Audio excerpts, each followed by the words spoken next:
Elle est montée de France à l'âge de 4 ans et aujourd'hui, Asnat Lévy fait trembler Tsahal. On la voit à la télévision, on la voit dans les journaux. Pourquoi ? Eh bien, tout de suite, dans Plein Lado, on commence.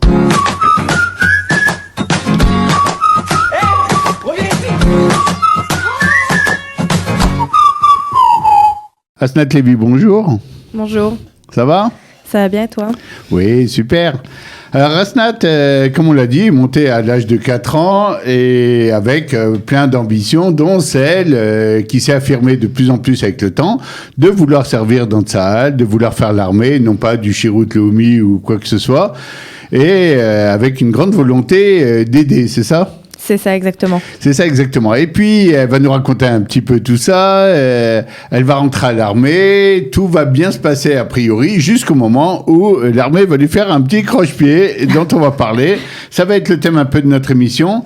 Alors, Asnat, raconte un tout petit peu les années qui sont avant, entre 4 ans et 18 ans. De quoi est faite ta vie un peu ? T'habites où ? T'es où ? Qui sont tes parents un peu, un tout petit peu ? J'habite à Jérusalem. J'ai été dans une école normale ici, dans une école religieuse avec des filles. Ok. Tout normal. Donc tu grandis et puis tu te dis de plus en plus, bon, je sais que tu as fait des sports de combat. Exactement. Voilà, donc tu voulais pas te laisser faire. C'est bien, déjà tu te battais avant même bagarre. Je voulais toujours être combattante. Voilà, c'est ça, qu'on puisse pas te raconter. Donc dans ta tête, tu voulais être même à l'armée, c'était clair pour toi que tu allais être combattante. Exactement. Et puis tu grandis, tu as ton bac, etc. Et puis c'est le moment de partir à l'armée avec des parents qui, je suppose, sont toujours un peu inquiets parce que même si on protège les garçons, les filles, on aime bien les... Oh, t'es sûr, ma fille, combattante, c'est pas super rassurant, mais je suppose des parents qui poussent aussi, qui disent super, va jusqu'au bout de tes rêves et tout. Et tu rentres à l'armée. Alors, comment ça se passe ? Donc, je rentre à l'armée le 3 mai 2017 et je rentre en fait à l'unité de Caracal. Alors, raconte un tout petit peu ce que c'est Caracal pour les gens qui ne connaissent pas. Caracal, en fait, c'est une unité qui a été créée pour intégrer les femmes et les hommes ensemble en tant que combattants. Ok. Donc, ils font exactement les mêmes choses, les mêmes... Alors, en général, ils sont où ? Ils sont placés où ? Il y a des endroits dans le pays où on voit plus Caracal ? À la frontière égyptienne, non ? Frontière égyptienne. Il y a quelque temps, ils ont été aussi à Yosh. Ok, d'accord. Dans tout ce qui est Judée-Samarie. Hein. Donc, on commence à s'éparpiller plus dans tout Israël, dans toutes les frontières. Et les missions, en général, on connaissait Caracal un peu, c'était ceux qui vérifiaient les caméras comme ça aussi à la frontière, non ? Non, c'est pas eux. Comment ils s'appellent ça ? Ah, Issouf, ok. Gravé. Donc, Caracal, ils font des missions un peu comme les autres unités combattantes ? Oui, exactement, comme Kfir, Golani. D'accord. On est sur les frontières, on garde la frontière, on fait plusieurs siourim. D'accord. En fait, on fait des tours et des tournées en jeep, etc. pour garder la frontière. Exactement. Ok. En gros, c'est ça. Donc, une unité tout à fait normale de combat. Et là, à un certain moment, on va venir te chercher dans ton unité en disant quoi ? Donc, j'ai fini 4 mois à l'unité de T'as fait tes classes, c'est ça ? Les tyronautes, c'est les classes en français. Donc, tu finis ta période de classe, ça y est, donc t'es combattante certifiée. Et là, qu'est-ce qui va se passer ? Et là, en fait, l'armée, il m'a sélectionné pour commencer un pilote pour intégrer les femmes dans les tanks. Alors, d'accord. Je me rappelle encore, c'était beaucoup dans les journaux, c'est le projet pilote, essayer de faire en sorte que les filles puissent rentrer et servir à l'armée dans les tanks. Il y avait aussi, c'était à l'époque où il y avait dans la société civile, même il y avait un sérieux débat, est-ce qu'on peut mettre les filles combattantes, jusqu'où, combien ? Tsahal a toujours voulu des filles combattantes, on se rappelle même avant Tsahal, dans l'Irgun, à Ghana, il y a énormément de filles qui se battent, etc. Et puis à un moment donné, peut-être à cause aussi des pressions, des partis politiques, on s'aperçoit que ça devient un sujet qui est un peu dur, délicat, peut-être les mettre, mais pas combattants, mais pas vraiment à des postes trop importants, pas des trucs pas trop Ktina ou tout ce qui est un peu les hauts grades, parce que ça va gêner un peu. Et toi, d'un coup, on vient te chercher parce qu'il y a un projet pilote. Alors, quand il y a un projet pilote, l'armée ne sait pas exactement est-ce qu'elle va continuer, est-ce qu'elle va aller jusqu'au bout du pilote, mais pour toi, c'était sûr que tu avais envie de ce truc-là ? Moi, en fait, j'ai commencé ce projet en pensant que bon, on m'a sélectionné, pourquoi pas. Vraiment, c'était pas avec. Puis c'est pas toi qui as demandé. C'était pas moi. Je suis pas venue avec une agenda. Oui, d'accord, avec un projet, un plan particulier d'aide dans les chars. Exactement. Je suis pas venue pour renforcer les femmes et trucs. Non, rien du tout. Je voulais pour moi. Ouais, t'étais pas une militante féministe qui était rentrée à l'armée en disant je vais leur montrer. Exactement. C'était vraiment pas moi. Et en fait, là-bas, j'ai commencé à faire une formation de 6 mois en tout. On a en fait refait les classes. Ouais, c'est dur. Hein. C'est dur d'être dans les tanks, c'est beaucoup de travail. Donc j'ai refait les classes en fait, comme les amis font. Ah oui, c'est ça. Alors en fait, tu avais fait des classes, mais c'était des classes pour être un combattant en général. Maintenant, il va falloir refaire toute une formation, pratiquement des classes de nouveau. Cette fois, 6 mois, c'est beaucoup de temps. On a tout refait. Pour être admis dans un char, pour faire partie du groupe des chars. Et je me souviens bien, tu m'avais raconté que toi, tu étais celle qui charge les obus dans le char. À l'intérieur, il faut le faire monter vers le canon pour tirer. Exactement. C'est ça C'était mon travail. Alors, jusque-là, tu finis donc tes 6 mois. Tu deviens accepté dans le projet pilote comme personne qui fait partie du personnel de ce char, du pool de ce char. Il y a combien de personnes dans un char ? 4. 4 personnes. Et à ce moment-là, il y a une autre sélection encore pour essayer de faire un cours de... Il y avait combien de filles qui étaient dans ce projet pilote de l'armée ? On a commencé en fait 15 filles. Après ça, il y en a pratiquement, après le premier mois, il y a 2 filles qui ont quitté parce qu'elles ne voulaient vraiment pas. Ok. Et après, il y en a pour qui c'était trop dur, Gumken, ou les autres ont tenu à peu près ? Non, tout le monde a tenu. C'était 2 filles qui ne voulaient vraiment pas être dans les tanks. Ce n'était pas du tout ce qu'elles voulaient faire à l'armée. Donc vous réussissez le pilote. Vous êtes maintenant officiellement, tant que Tsahal veut continuer ce pilote, etc., vous êtes officiellement des filles qui sont... Vous étiez les premières de Tsahal ? Les premières. Donc 11, combien il en reste ? 13 premières filles à pouvoir intégrer un tank dans Tsahal. Et là, il va y avoir une autre sélection, une autre demande pour être chef de char dans Tsahal ? Exactement, on a été...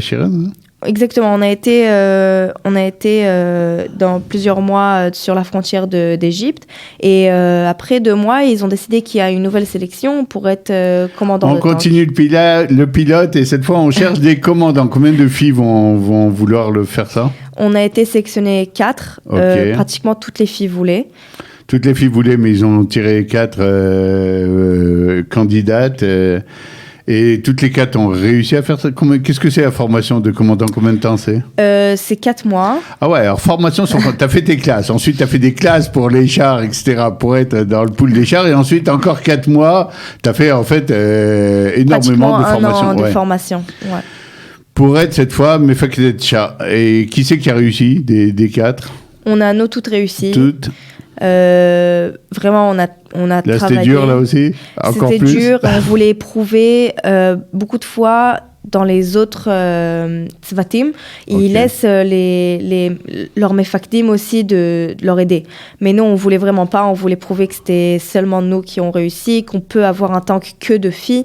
Surtout qu'à l'armée, il y a un gros problème avec les religieux qui veulent pas s'intégrer dans les tanks ensemble. Oui, tu m'as dit pendant toute la formation, déjà dans la première formation, etc., il y avait des jeunes avec Kippot Srugot, surtout, je suppose, etc., qui disaient, ouais, mais nos rabbinim, on n'a pas l'habitude, on veut pas, c'était pas prévu non plus. C'était même pire que ça, ils ne regardaient pas, ils allaient pas où nous on allait, ils essayaient le plus possible de pas avoir de contact avec nous. Ça vous est arrivé d'être les 4 filles dans un char ? De te dire le char vous-même et tout, sympa. Toute la formation, c'était comme ça, on n'était que les 4. Et donc, dans les notes, dans les trucs et tout, vous aviez les mêmes notes que les autres, vous avez les mêmes trucs. Char fonctionne parfaitement avec 4 filles. On a même été notés dans les plus hauts de tous les gens qui ont été... Donc, ce que tu dis, c'est que les films qu'on voit des fois sur Internet, la fille n'arrive pas à prendre l'obus, n'arrive pas à le monter, c'est des fake news pour essayer de faire descendre le truc. Exactement, c'est depuis qu'on a appelé à la Cour suprême de ce Leitarev, de ce qui se passe. Oui. Alors en fait, attends, on va faire suivre un peu les auditeurs, etc. Donc, vous finissez ce truc-là, on va arriver à la Cour suprême après, parce qu'on va aller dans l'ordre. Et une fois que tu es Mefakidet tank, que vous êtes content, que vous avez même prouvé que vous pouvez mettre 4 filles dans un tank sans garçons et sans... le tank marche bien, vous avez même des bonnes notes, vous réussissez. Et à ce moment-là, l'armée arrive en disant, bon, le pilote qu'on avait décidé, on a décidé d'annuler, de pas aller au bout. En fait, d'abord, ils sont sortis avec une statement, comment on dit, avec une atzara. Ouais, d'accord, et une déclaration. Ils sont sortis avec une déclaration que le pilote est très bien réussi, que ça a été un succès. Oui, ça c'était important parce que ça mettait fin au bruit que les filles sont pas capables. Donc là, c'est plus une question de capacité à mener son char. Exactement, ils ont vraiment déclaré qu'on a réussi, que ça a été une réussite et qu'ils veulent continuer avec. Et en fait, on a attendu après le course Mefakdim et en fait, rien. C'était silence radio. Nous, on a par exemple un cours de technicien, il y en a qui ont loupé le cours, mais ils sont quand même là, à la technique. Donc, qu'est-ce qui se passe au moment où vous entendez la déclaration? T'es où? T'es chez toi? T'avais été prévenu? T'as été surprise, toi aussi? De la déclaration qu'on arrête, c'est ça? Ouais. La déclaration comme quoi, non, finalement, non. En fait, nous, on attendait d'avoir la réponse et exactement, en fait, on nous a appelé pour venir d'avoir une sikha, une discussion avec le Kashnar. Ok. C'est-à-dire c'est le plus gradé dans les tanks. Ouais. Et en fait, il nous a expliqué qu'ils ont décidé d'arrêter sans vraiment expliquer pourquoi, sans bonne raison. Ça, il a décidé, c'est tout. C'est la fin du pilote. Donc là, on décide d'essayer de voir qu'est-ce qu'on fait avec vous. Après un an pratiquement de classe, vous avez couru avec plein de motivation, vous avez prouvé aussi. Là, on décide de vous réintégrer comme... Moi, j'ai été réintégrée en tant que secrétaire. Ouais. C'est le premier truc que... C'est-à-dire, pourquoi on vous ramène même pas comme combattante, comme au début, à Caracal, par exemple? En fait, ce qui Parce s'est que passé, les autres ont avancé en attendant. Exactement, c'est qu'après qu'on finit les classes de 4 mois à Caracal, il y a encore 4 mois à faire pour vraiment finir en tant que combattant. Et donc, ce qu'on vous dit, vous n'aviez pas fini la formation, on ne peut pas prendre le train en marche, donc maintenant, voilà, jusqu'à la fin de votre chiroute, on va essayer de vous mettre à faire des cafés, exactement, et pas à que trier ça, des dossiers. Ouais. L'armée aussi, il a mis trop d'argent dans ce projet, donc il voulait pas nous sortir des tanks parce qu'on faisait partie des tanks. Ça. C'est déjà retour sur investissement. Vous allez rester autour des tanks. Exactement. Vous voulez pas les laver, les frotter, faire le ménage dans les tanks. Donc vous aviez deux choix, soit vous taire et dire c'est tout, l'armée a décidé et tout, je rentre pas, et vous avez décidé de pas vous taire. Exactement. Qui c'est parmi celles qui avaient passé les quatre filles? Non, en fait, on a fini l'armée et on a commencé à chercher qu'est-ce qu'on peut faire. Vous avez pensé à dire, si vous n'avez pas besoin de nous, peut-être libérez-nous ou faites quelque chose? Moi, vu que j'étais secrétaire, j'ai demandé à raccourcir mon temps d'armée. À la place de faire 2 ans et 8 mois comme chaque combattant, j'ai demandé à faire moins. Les femmes qui ne sont pas combattantes font que 2 ans. Donc, j'ai demandé à raccourcir. À la fin, on m'a raccourci à 2 ans et 3 mois. Ok. Et après ça, donc, j'ai essayé de chercher on a tout essayé de chercher comment on peut faire pour avoir des réponses, pour vraiment avoir des explications, pourquoi l'armée ne nous laisse pas, en fait.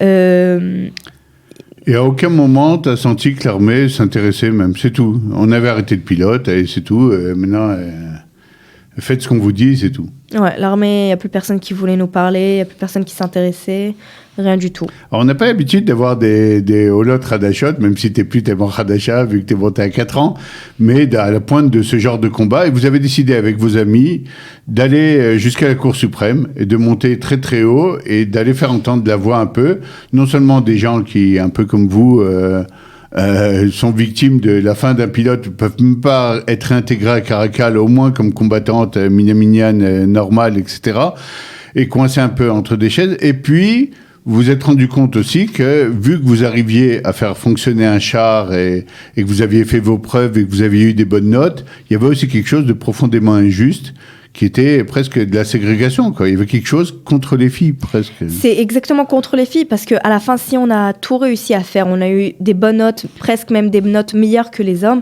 il n'y a aucune raison, en fait, de ne pas laisser les hommes. Et même l'argument même religieux, si vous êtes capable de faire fonctionner un char en étant 4 filles dedans, mettez 4 filles dans le char et c'est tout, on roule. Quel est le... À la fin, en Israël, il y a 51% de femmes. Il y a un rove de femmes. Et quand l'armée, il dit 50%, on ne les veut pas, parce qu'il y a un mi-août de religieux et de religieux kitsonis surtout, qui ne veulent pas être dans les tanks avec les femmes, c'est... Non, mais là, c'est même pas être dans les tentes avec les femmes, parce que tu as réussi à prouver qu'on peut faire rouler des chars et qui ont des bonnes performances avec 4 filles dans le char. Et même l'argument religieux, il joue plus. C'est quoi l'histoire ? L'armée, il a peur qu'en fait, quand il intégrera les femmes, les religieux diront « Ok, nous, on ne veut pas venir à l'armée ». Et vu que les religieux, à la fin, c'est des bons soldats. C'est des soldats qui continuent à l'armée, qui deviennent ktsénim. C'est vraiment des bons soldats, il n'y a rien à dire. Mais d'un autre côté, de les intégrer, ça veut dire aussi de ne pas intégrer les femmes. Et les femmes, elles sont un groupe beaucoup plus gros que les religieux.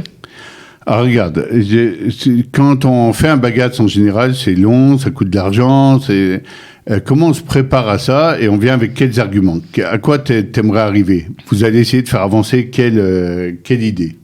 D'abord, on a commencé par l'idée que si on a réussi, il n'y a aucune raison qu'on ne soit pas dans les tanks. Ça, c'est d'abord, premièrement.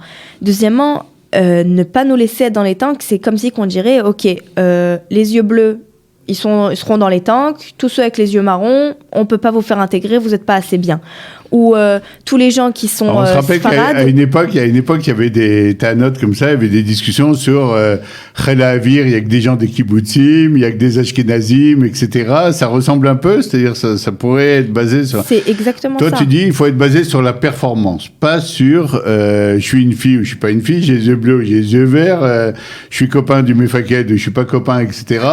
Non, parce qu'on a déjà tout entendu, hein, et donc le bagage va être concentré sur ça, que les filles aient droit à, en tout cas en théorie, parce que c'est déjà passé, il y a déjà eu un bagage comme ça qui permet a priori, sauf que sur le terrain, l'armée fait d'autres choix. Fait ce qu'il veut à la fin.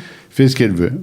À Stade Lévis, c'est assez rare de voir une Ola Hadasha à la pointe du combat comme ça. On t'a vu dans des émissions de télé, on t'a vu dans les journaux, on t'a vu et on s'attend à voir une grande féministe qui arrive et qui pousse des cris. Puis on a une Yelda sympa qui voulait faire l'armée, qui voulait réussir des trucs, etc. Donc écoute, on va te souhaiter bonne chance, hein, en espérant que tu arrives à faire avancer tes idées. Comme tu l'avais dit, tu n'étais pas une fille qui était rentrée avec un agenda politique ou Chevrati en disant je vais faire avancer, mais par la force des choses, aujourd'hui, tu as envie de te battre pour ça. Et tous les gens qui ont envie de se battre pour une idée, c'est beaucoup mieux que tous les gens qui ne se battent jamais pour rien. Exactement. Donc on va te remercier, on va te dire bravo pour ce que tu as fait, bravo pour l'année de classe où tu as donné le meilleur de toi-même, etc. Et en espérant que Médiat Israël et l'armée, etc. Comprennent au moins qu'on ne peut pas faire un an de classe à des gens et ensuite les envoyer dans des bureaux faire des cafés en disant c'est comme ça, c'est cool. Non, c'est pas très cool, pas très cool. Merci beaucoup d'avoir été là, merci à vous de nous avoir suivis pour cette émission avec un invité très très intéressant, je dois bien le reconnaître. Donc, Betzlacha et à bientôt à vous aussi. À la semaine prochaine. Kol Tov. Merci.